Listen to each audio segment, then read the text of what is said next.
The transport ship broke through the clouds of Voroth Prime and Elelina.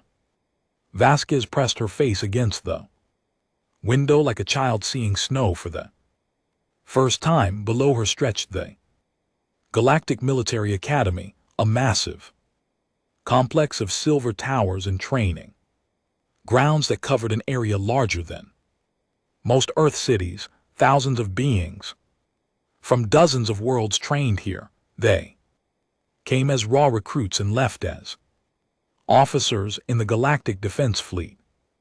Elelina was about to become the first human to walk through those gates. She was not impressive by galactic standards. At 56 in, she barely reached the chest of most species. Her brown skin and dark hair were unremarkable. She had no claws, no armored plates, no natural weapons of any kind.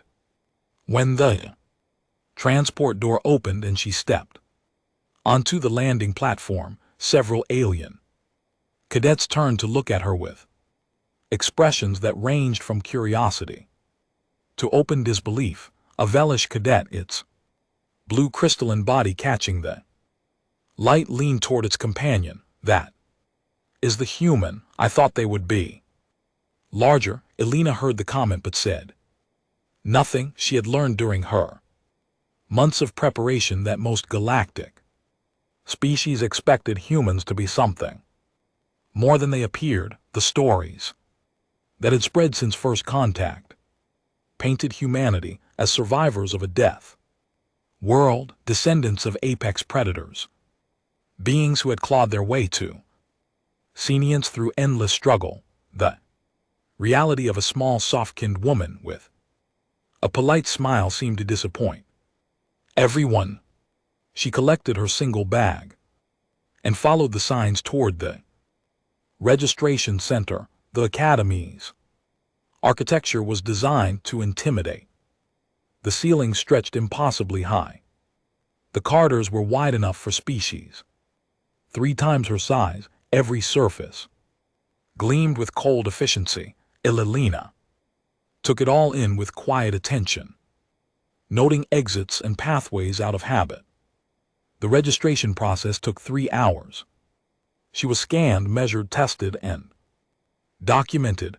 A medical officer spent 20 minutes examining her with obvious confusion, asking her to repeat basic information about human biology. Yes, she really did need to sleep every day. No, she could not regenerate lost limbs. Yes, her species felt pain through their entire body. The officer made notes with an expression that suggested he was documenting a particularly fragile piece of equipment. Finally, she received her assignment. Training Cohort 7 Barracks. Block 9. Senior Instructor Krelvax, the cadet who handed her the documentation, paused. You have been assigned to Instructor Krelvax. Is that a problem? The cadet, a 4-armed CR with scales the color of rust, looked at her for a long moment. He is called the Breaker. In 40 years of service, he has never failed to break a cadet during the first training cycle. Those he breaks either become the finest officers in the fleet or they leave the academy and never return.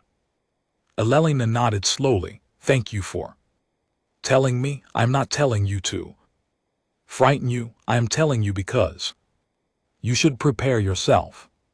Kvak believes that fear is the foundation of combat effectiveness. He finds the thing each cadet fears most and he forces them to face it until they either master it or shatter. For most species, this is a known quantity. Our fears are documented. Our breaking points are understood. The Kryn paused. For humans, there is almost no data. You are too new to galactic society. He will see you as an opportunity. An opportunity for what?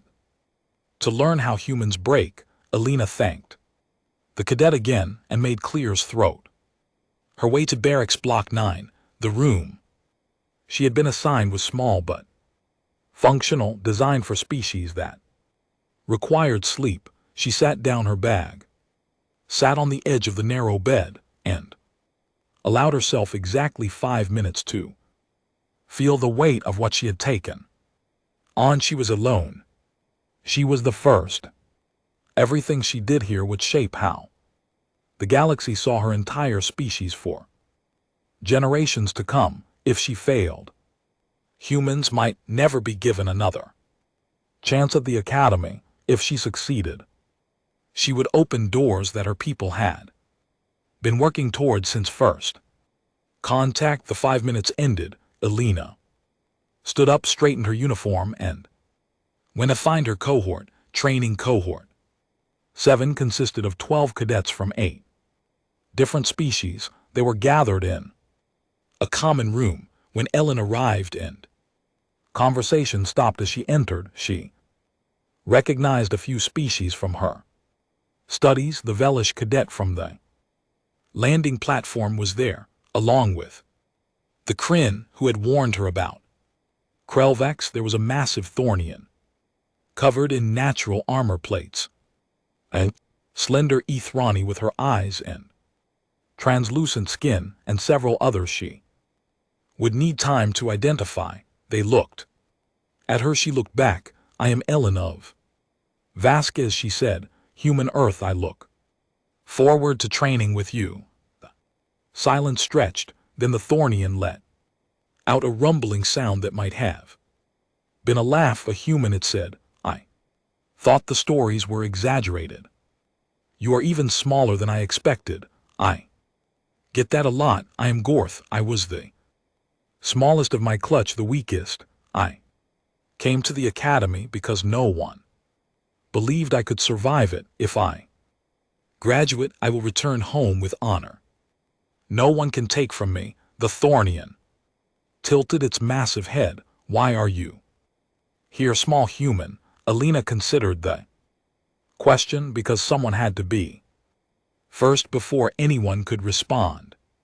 The door at the far end of the room slammed open. Every cadet in the room straightened instinctively as senior instructor Krelvax entered. He was enormous, even among the large species Elena had encountered. Krelvax stood out. He was Thornian like Goreth, but larger, older, and covered in scars. That spoke of decades of combat and training. His eyes swept across the room with cold assessment, pausing briefly on each cadet before moving on. When his gaze reached Elena, it stopped. For a long moment, he simply looked at her. Elena held his stare without flinching. Though her heart beat faster, so Krell said finally, the human. Yes, senior instructor. He moved closer. The ground seemed to shake slightly with each step. He stopped directly in front of her, close enough that she had to crane her neck back to meet his eyes. I have trained cadets from 37 different species, he said.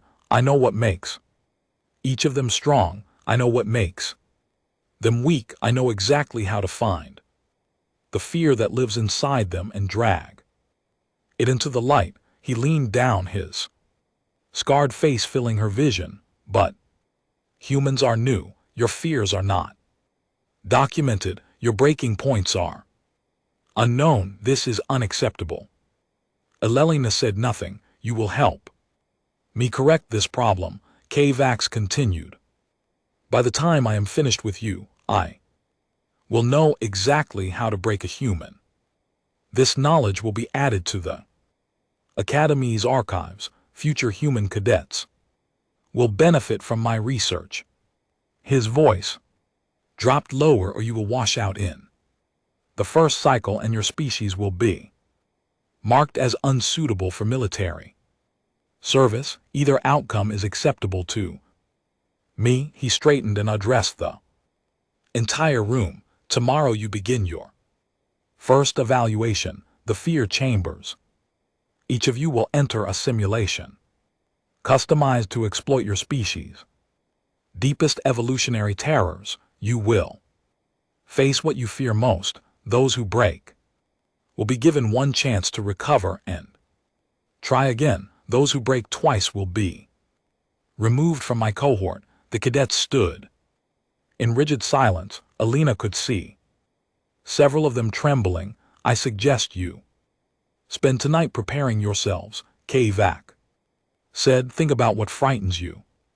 Except that tomorrow you will experience it fully. The only question is whether you will emerge stronger or shattered. He turned and walked toward the door. Just before he left, he paused and looked back at Alelina. Human what? Clears throat. Time should you report? Tomorrow. Alina met his eyes. Whatever time you require, senior instructor. Something flickered across his face. It might have been surprise. It might have been anticipation. Oh, 600, do not be late. He left. The room remained silent for a long moment. He really does not like you, the Kryn said quietly. Alelina shook her head. No, he does not know me yet. That is different. She looked around at her fellow cadets, seeing the fear in their eyes, the tension in their bodies. Has anyone eaten? I think better with food. The question seemed to break some of the tension. A few cadets laughed nervously. Gorath made that rumbling sound again.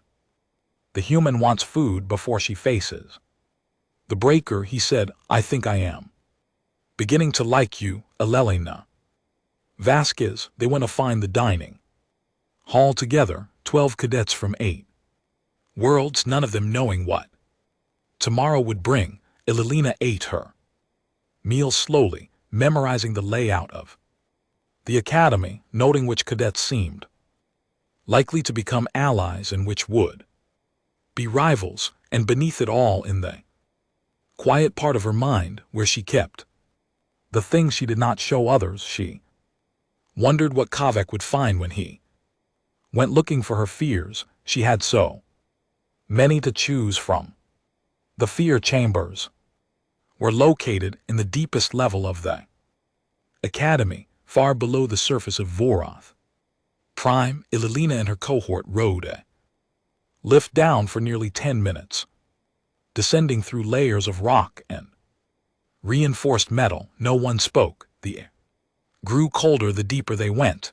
The chamber complex was a long corridor, lined with identical doors. Each door led to a private simulation room where cadets would face their customized nightmares. Medical staff waited at stations along the walls, ready to intervene if a cadet's vital signs became critical. It was both reassuring and terrifying to know that people had needed that intervention before. K-Vax was waiting for them at the end of the corridor. He stood with his arms folded across his massive chest, watching them approach with cold satisfaction. You will enter the chambers in alphabetical order by species designation, he announced. The simulation will run until you either complete it or break. Breaking is defined as complete psychological collapse, loss of coherent thought, inability to continue functioning. His eyes swept across them. Most cadets break within 2 hours. The current record for endurance is 4 hours and 17 minutes, held by a Thornian who later became Fleet Admiral. I do not expect any of you to approach that record. The first cadet was called forward, a Dreffy named Salah, whose species resembled tall insects with delicate wings. She walked toward her assigned chamber with her head held high, but Alina could see her wings trembling. The door closed behind her. Everyone waited. 40 minutes later, Salah emerged. She was shaking so badly that medical staff had to support her. Her wings had crumpled against her back, and she made small clicking sounds that Alina had learned meant distress in her species.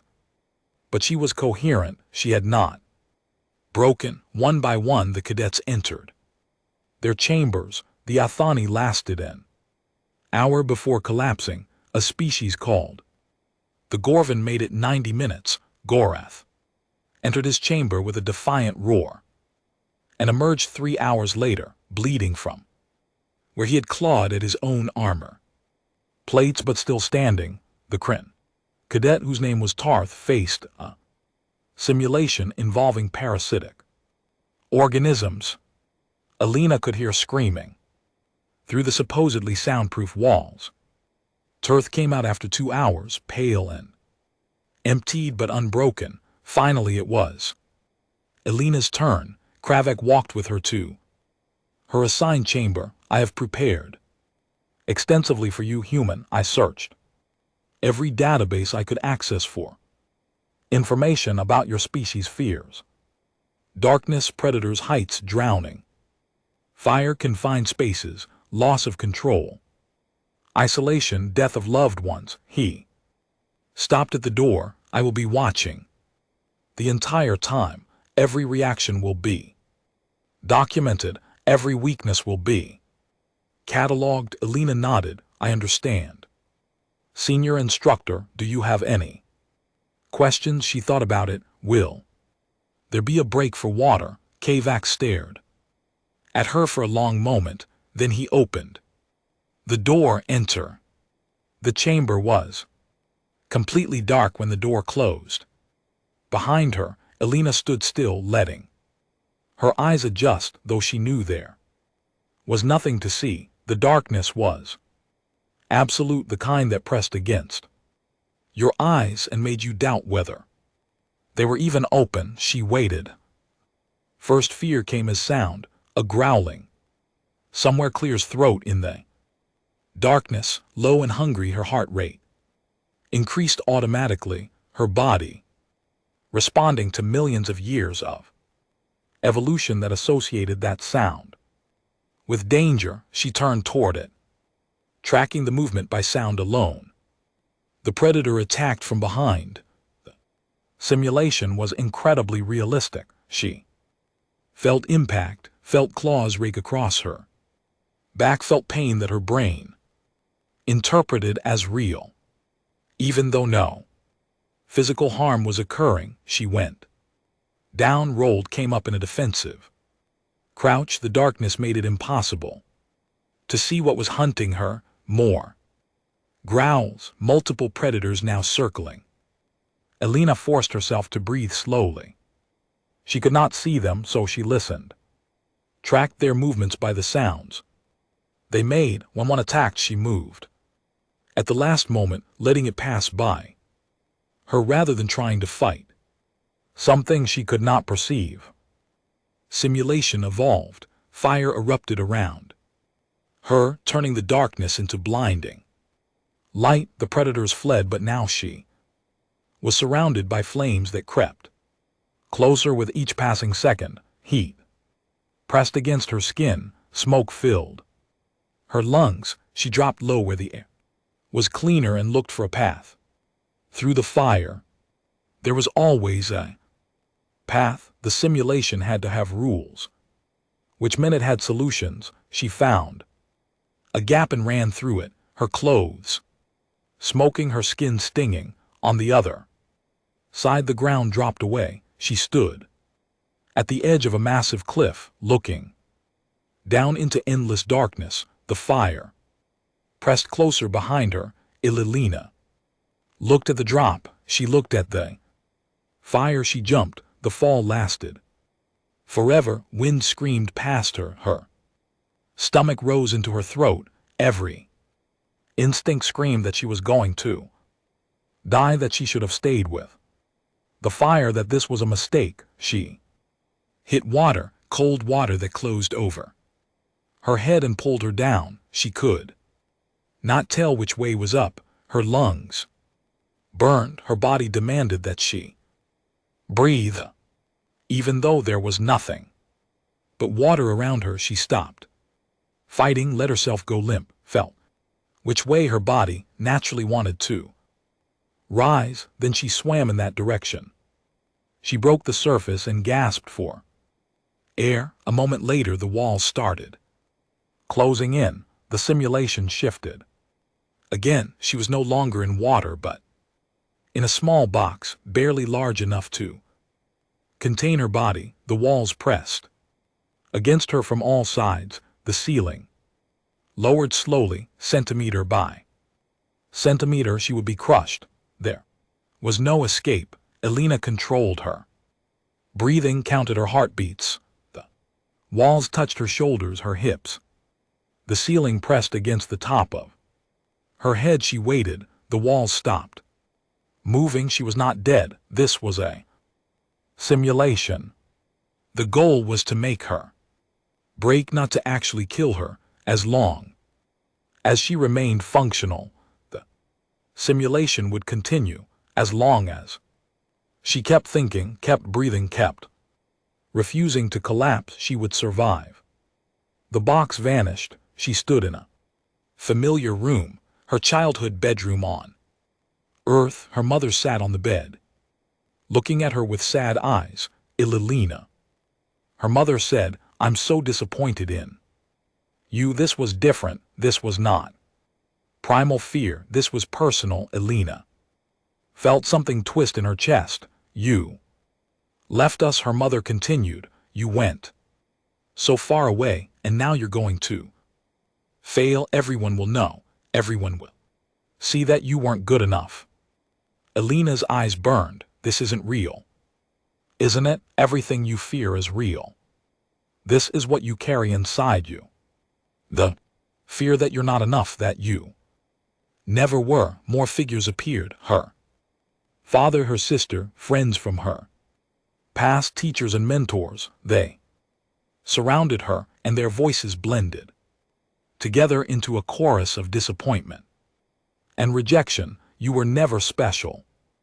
You were just desperate. Did you really think you could represent all of humanity? They're going to send you home in disgrace. We'll have to pretend we don't know you." Elena sank to her knees. Tears ran down her face. She wanted it to stop. She wanted to cover her ears and curl up and disappear. But she did not break. She knelt there, crying, surrounded by the voices of everyone she had ever wanted to make proud, and she endured. The tears were real. The pain was real, but she did not lose the ability to think.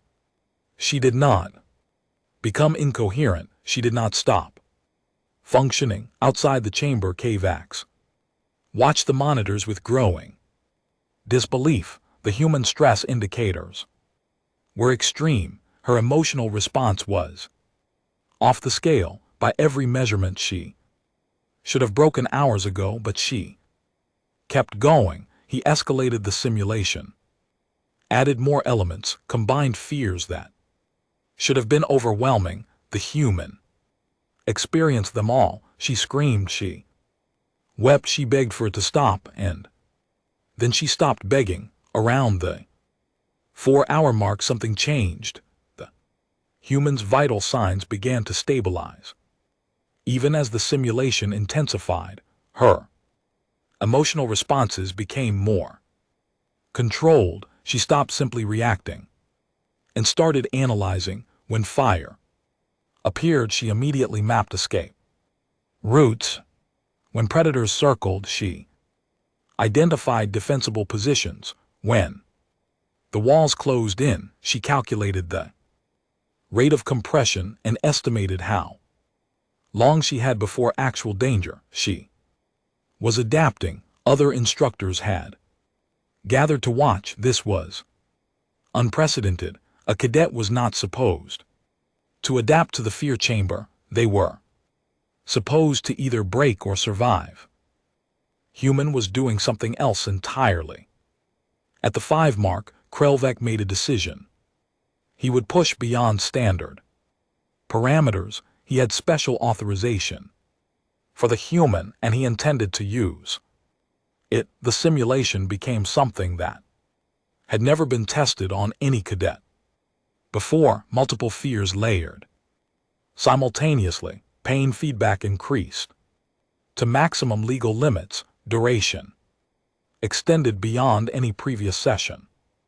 Alelina experienced all of it, and still she did not break. At 6 hours, Krell ended the simulation. He had no choice. The human's body was approaching physical limits. Even though her mind remained functional, he would not risk permanent damage to Academy property. The chamber door opened. Alelina walked out on unsteady legs. Her face was streaked with tears. Her hands trembled. She looked like she had aged 10 years in 6 hours, but she stood at attention and faced Krelvex directly. Did I pass? Senior instructor Kavek looked at her. For a long moment, around them other instructors exchanged glances. Medical staff stood ready to intervene. The weeks following Alina's first fear chamber session became something that no one at the Academy had experienced before. Kavak requested special dispensation from the Commandant to continue studying the human cadet. His request was granted without hesitation. The Academy's leadership was just as curious as he was. Alina became an unofficial research subject while maintaining her regular cadet duties.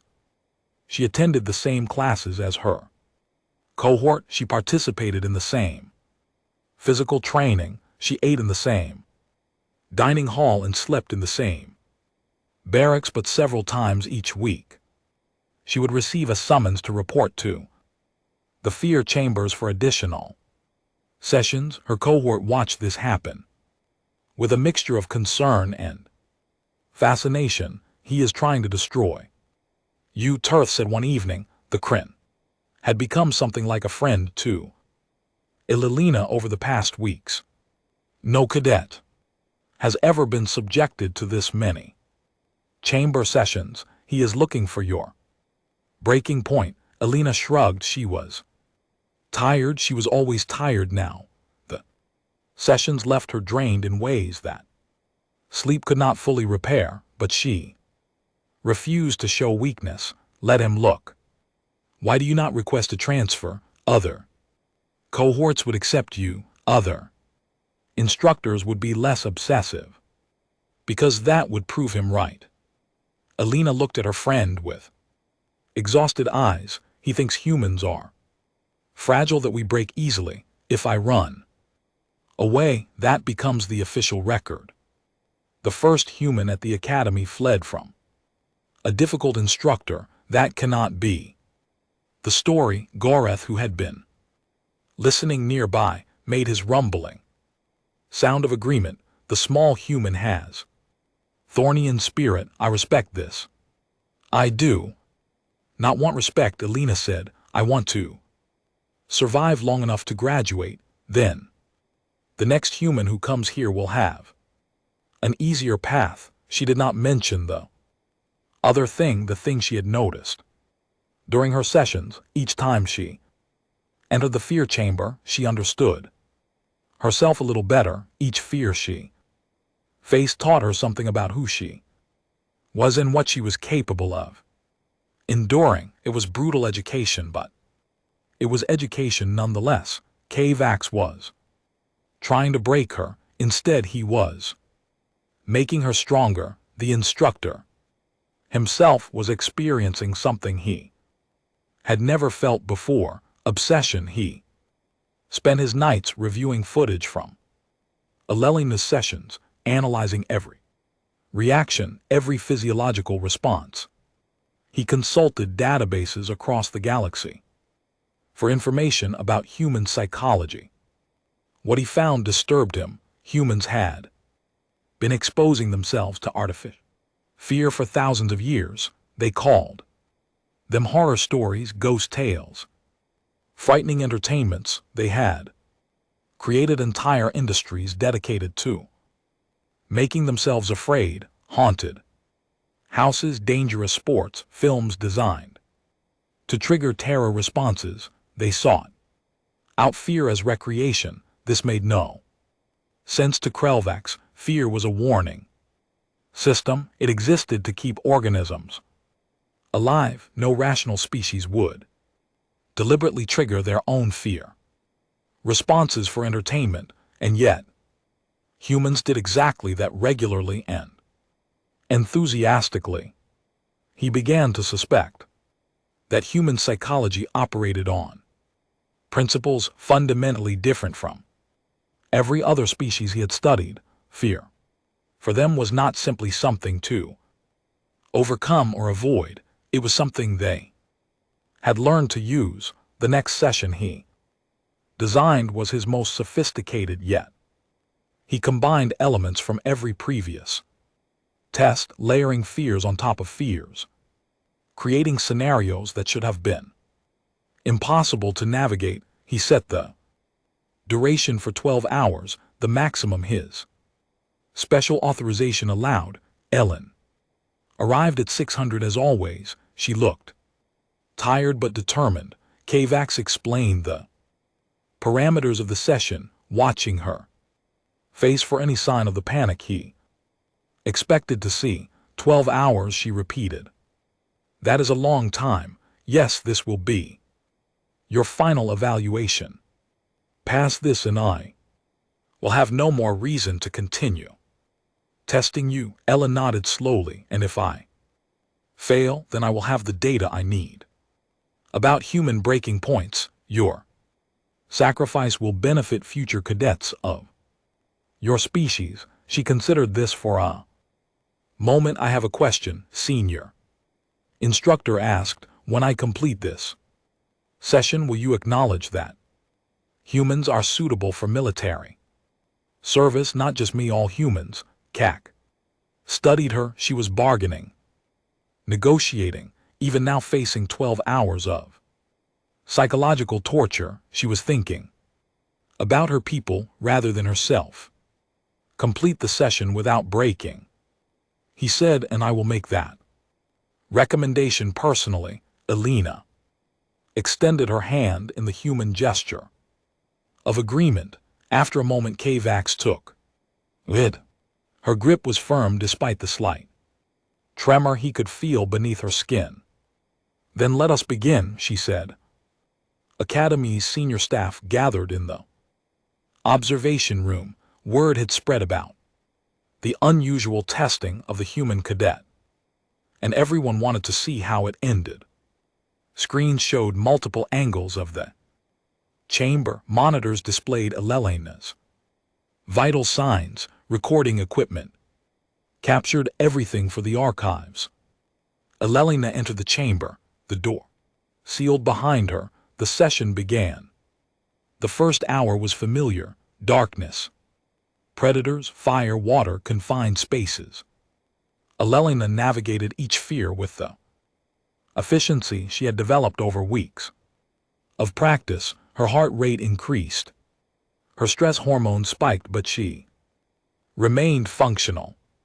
The second hour introduced new ailments, social fears, public humiliation, failure in front of crowds. Ella's face flushed with shame, but she kept moving. The third hour brought physical threats, simulated pain that felt completely real, injuries that her brain interpreted as genuine.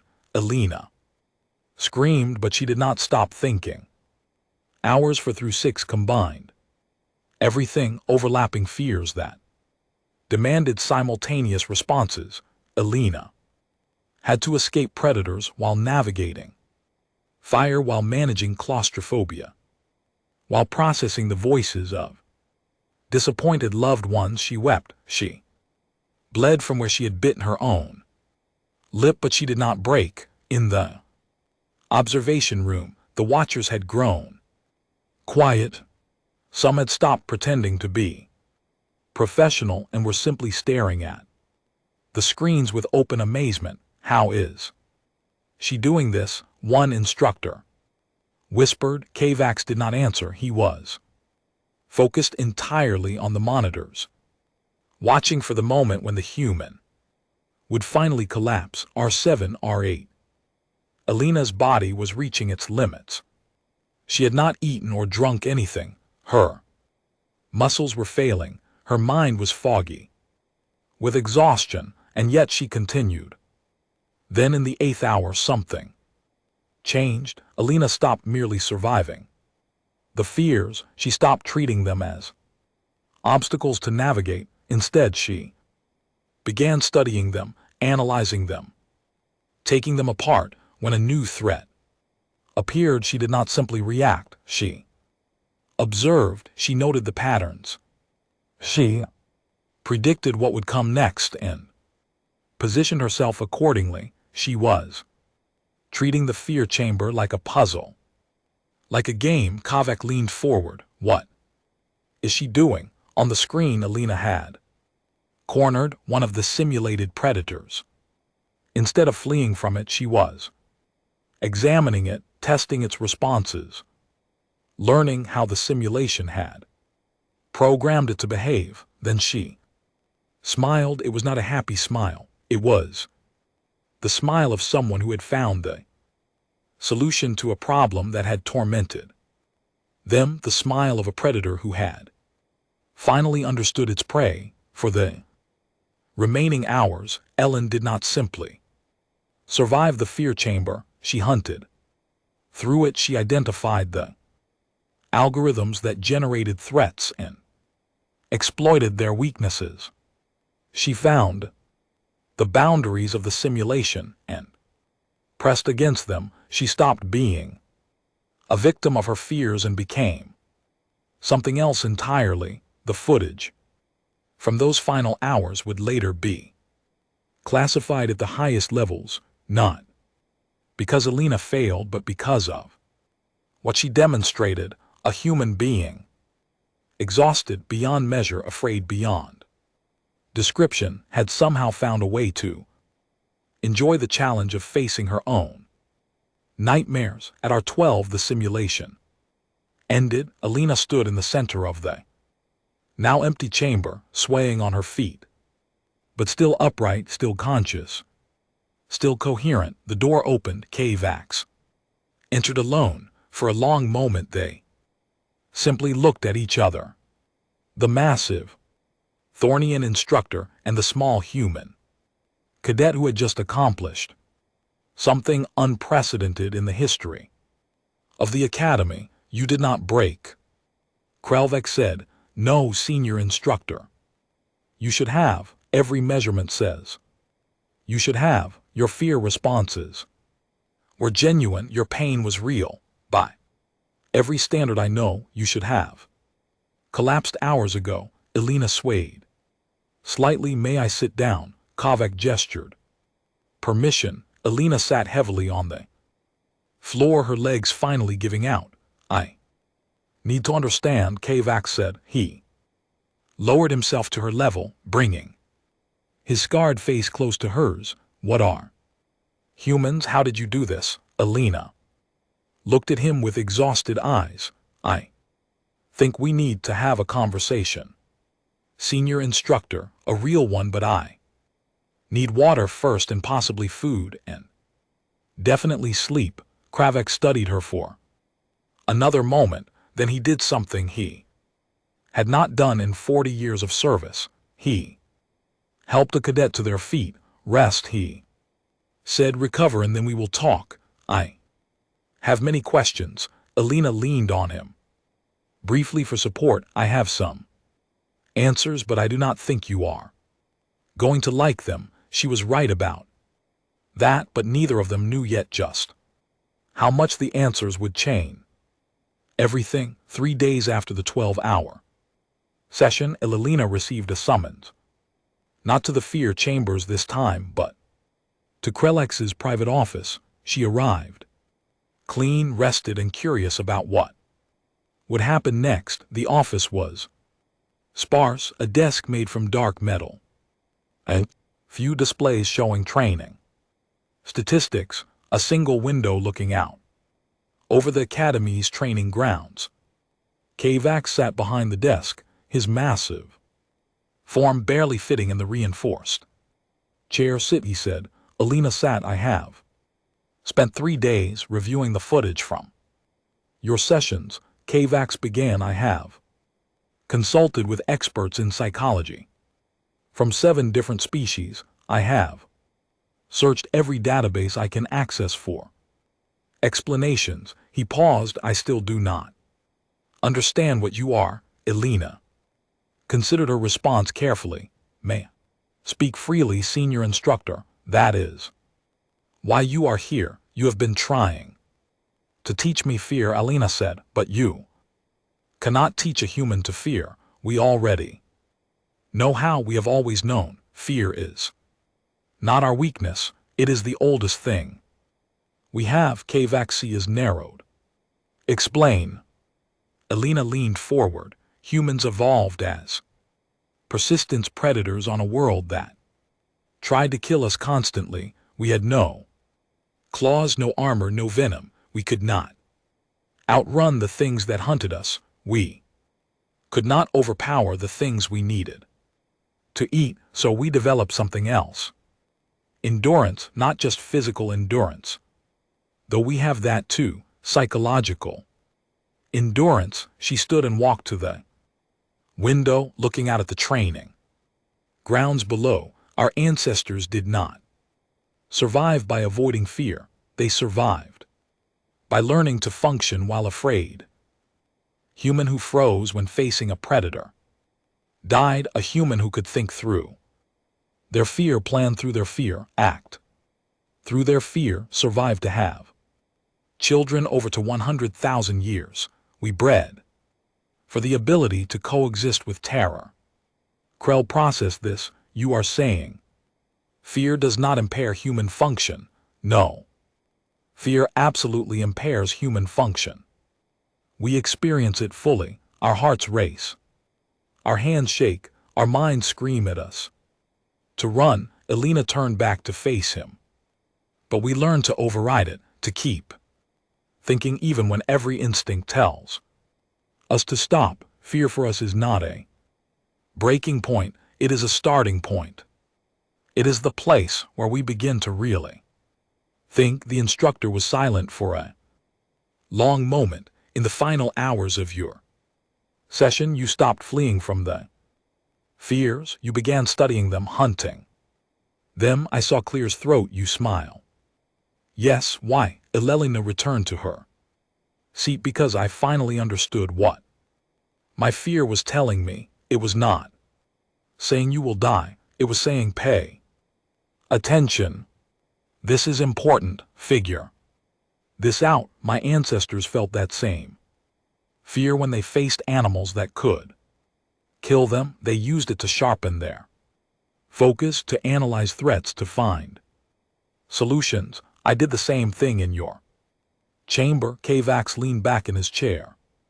The metal groaned under his weight. This explains much about human history. Your species has repeatedly done things that should have been impossible, survived conditions that should have killed you, achieved victories that should have been defeats. We have a saying, Elena said. Humans are at their best when things are at their worst, when there is no hope. We find hope when there is no path forward. We make one, not because we are not afraid, because being afraid is where we live. We are comfortable there in ways other species cannot understand. Comfortable with fear. HFY spoke the words as if testing them. This is deeply disturbing. I know you have told me something else as well. The instructor's voice grew quieter. You have told me that my entire methodology for training humans is useless. Fear-based conditioning will not work on your species. It might actually make you stronger. Elena nodded. I believe that is correct. Then how should humans be trained? I do not know. I am just a cadet. She paused. But I know that my people become the best versions of themselves when we have something to protect. Give a human something to love, something to defend, and we will walk through fire to preserve it. That is the heart of what we are, not survivors of fear. Protectors despite fear. HFY sat with this information for a long time. Elena waited. Finally he spoke. I have been an instructor for 40 years. I have trained thousands of cadets. I thought I understood how minds work under pressure, how beings break, and how they endure. He met her eyes. You have shown me that I know nothing about your species, and if I know nothing about you, then neither does anyone else in the galaxy. Is that a problem? It is a significant concern. He stood and walked to the window. The psychological warfare tactics used by the Galactic Defense Fleet are based on universal principles of fear response, terror campaigns, intimidation strategies, breaking enemy morale through carefully applied psychological pressure. If humans are immune to these methods, he trailed off. Elena understood what he was not saying. You are wondering what would happen if humans ever became enemies instead of allies? Yes, I cannot speak for my species, but I can tell you what I believe. She stood and joined him at the window. Humans do not want to be your enemies. We have spent our entire existence fighting for survival. Now that we have found others in the galaxy, we want to belong, to build something together. We would rather protect than destroy. Pretty words, but history across every species shows that intentions change. Allies become enemies. Peace becomes war. Then let us make sure that never happens. Elena looked up at him. Train more humans. Let us prove ourselves. Let us show what we can do when we work alongside other species instead of against them. I think you will find that humans with something to believe in are the most loyal allies you could ask for. Kvax was quiet for a moment, then he made a sound that might have been a laugh. You are negotiating with me again, using logic and emotion together, appealing to both my professional concerns and my personal instincts. Is it working? Perhaps. He turned from the window. I will make the recommendation I promised. Humans are suitable for military service, but I will add a personal note to my report. I will recommend that humans never be placed in positions where they might become adversaries to the Alliance. The risk is too great. Elena nodded. That seems fair. One more thing. Kvax moved to his desk and picked up a data chip. This contains all footage from your sessions, every test, every hour. It has been classified at the highest level by order of the Commandant. Classified. Why? Because of what you showed us in the final hours of your last session. You did not just survive fear, you mastered it. You turned it into a tool. And when you smiled, he paused. When you smiled, you showed us that a human in the grip of terror is not a victim. They are a predator who has finally found worthy prey. Elena felt a chill run down her spine. I did not think of it that way. No, you would not. It is natural to you, but to everyone who watched that footage, it was deeply unsettling. Decision was made to bury the recording rather than risk what might happen.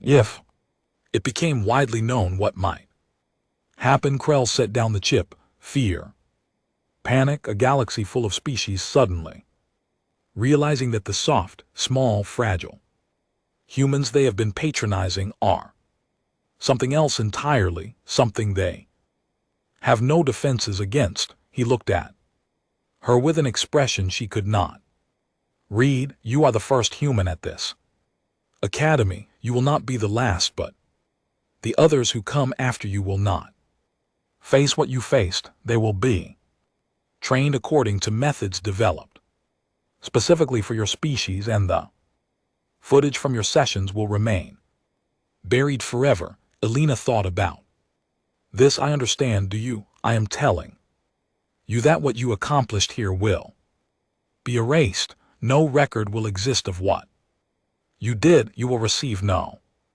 recognition. I did not come here for recognition. I came here to open a door. If the door is now open, that is enough. Kavak studied her for a long moment. You are a remarkable being, Ellen Vasquez. I began this process trying to find your breaking point. Instead, I found something I did not expect. What? Respect. He extended his massive hand in the human gesture she had shown him weeks ago. You have earned something few cadets ever receive from me, my genuine admiration. Alina took his hand. The size difference was almost comical, but the gesture was sincere. What happens now? She asked. Now you return to your cohort. You complete your training. You graduate as an officer of the Galactic Defense Fleet. He paused. And then, if I am not mistaken, you'll find yourself recruited for duties that require someone who can function in situations that would break anyone else. That sounds lonely perhaps, but it also sounds like exactly the kind of challenge a human would thrive in. He released her hand, dismissed. Cadet, I believe you have training to complete. Alina turned toward the door. Just before she left, she looked back. Thank you, senior instructor, for pushing me, for making me face what I feared. You are thanking me for trying to break you. I am thanking you for proving that you could not. She smiled, and there was something in that smile that reminded him of the footage they had buried. That knowledge is worth more than you know. She left. Kavak stood alone in his office, thinking about everything he had learned. Then he sat down at his desk and began composing a message, not to the Commandant, to Galactic Intelligence. There were people who needed to know about what he had discovered, and there was a cadet who would soon receive an offer she might find interesting. 1 year had passed since Alina Vasquez became the first human to graduate from the Galactic Military Academy. According to official records, she had washed out during her first training cycle due to psychological unsuitability. She had returned to Earth in disgrace, another failed experiment in human integration with galactic society. The official records, of course, were lies. Alina stood at the viewport of a small station, orbiting a gas giant on the edge of civilized space. Behind her, representatives of galactic intelligence waited with patient expressions that did not match the tension in their bodies. You understand the mission parameters?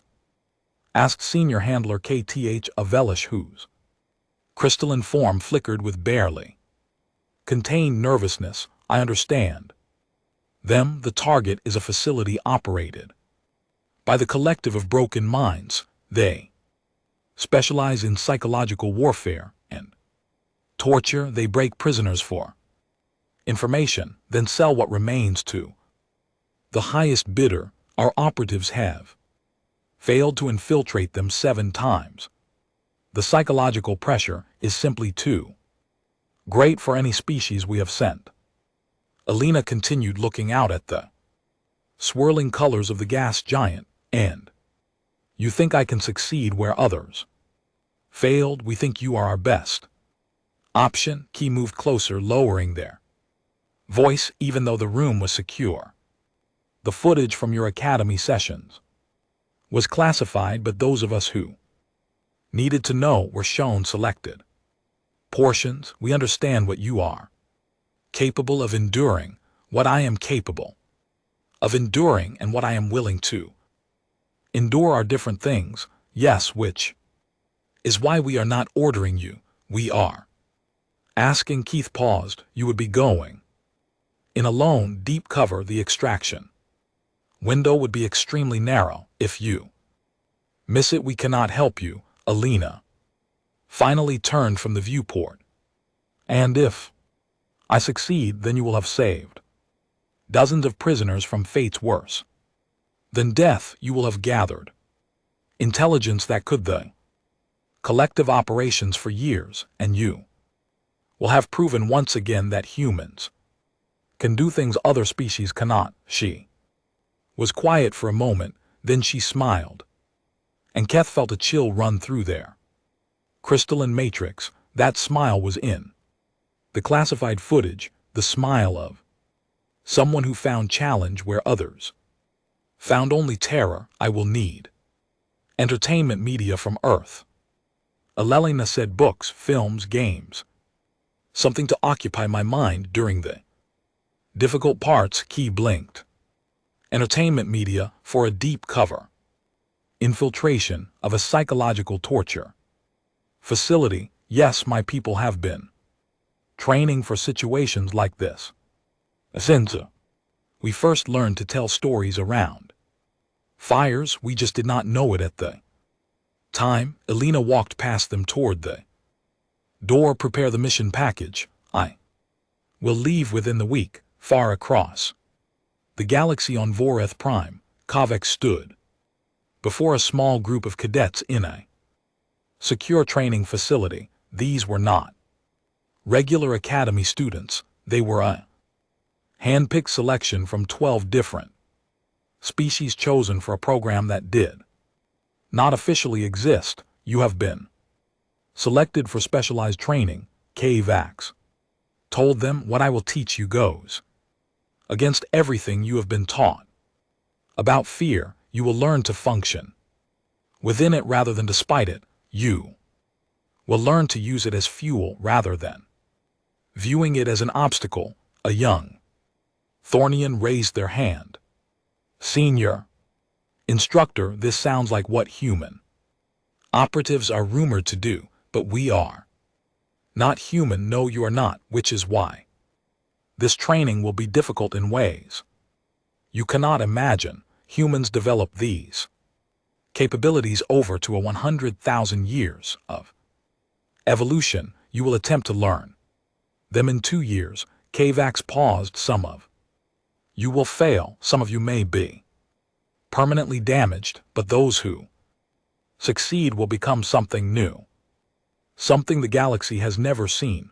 Why are you teaching us this? Another cadet asked. If humans can already do it, naturally, why train other species? Kavik thought about Ellen Vasquez, about the footage that had been buried, about the reports that crossed his desk from galactic intelligence, coded documents describing impossible missions completed by human operatives who functioned in conditions that drove every other species mad. Because humans are few, he said finally, and the galaxy is large. There will always be more nightmares than there are humans to face them. We need others who can walk in darkness and not lose themselves. He did not mention the other reason, the one that kept him awake some nights. The galaxy had welcomed humans as allies, but they were allies with a capability that no other species possessed. If that balance ever shifted, if humans ever decided to use their resilience against the Alliance rather than for it, there needed to be others who could meet them on equal terms. It was not that he distrusted humans. He had met Alina. He had seen the genuine desire to protect, to build, to belong that burned in her. But 40 years as an instructor had taught him that intentions change, and the wise prepared for all possibilities. Cadets filed out to begin their first session. Krelvek watched them go, hoping that they would never have to use what he taught them against the species that had inspired it. On the edge of known space, Alina's transport dropped out of faster-than-light travel. Ahead lay the facility operated by the collective of broken minds, a station designed to strip away everything that made a being themselves, leaving only Raw information to be extracted and sold. Elelina reviewed her cover. Identity one last time. She was a smuggler captured transporting illegal goods. Her background would not withstand deep investigation, but she did not intend to be there long enough for that to matter. Get in, locate the prisoners, transmit coordinates for the extraction team, get out. Simple, except for the part where she would have to endure whatever the collective did to new rivals without revealing her true nature. The station grew larger in the viewport. Elelina felt the familiar quickening of her heartbeat, the slight tremor in her hands.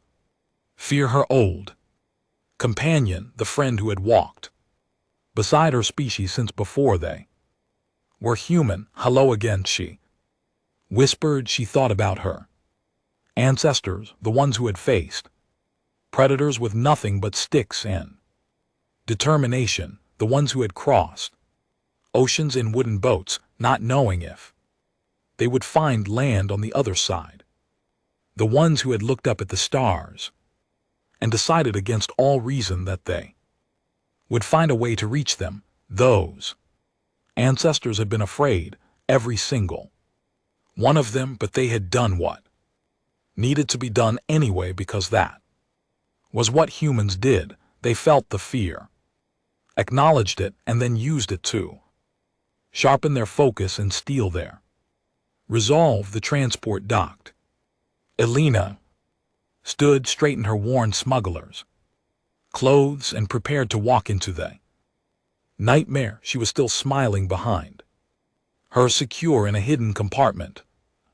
Small data unit contained thousands of hours of Earth entertainment, horror movies, thriller novel, survival games, the collected wisdom of a species that had spent its entire existence learning to face what scared them and emerged stronger. The collective of broken minds thought they understood fear. They thought they could use it to destroy anyone. They had never met a human, and when Ellen Vasquez walked out of their facility 3 weeks later, leading 17 rescued prisoners to the extraction point, they understood something that Krelvek had learned the hard way. Fear was not humanity's weakness. It was their oldest friend, and they had learned long ago how to make it work for them. The Academy had buried the footage of what Elena could do, but they could not bury the truth. Humans were not afraid of fear. They were its masters.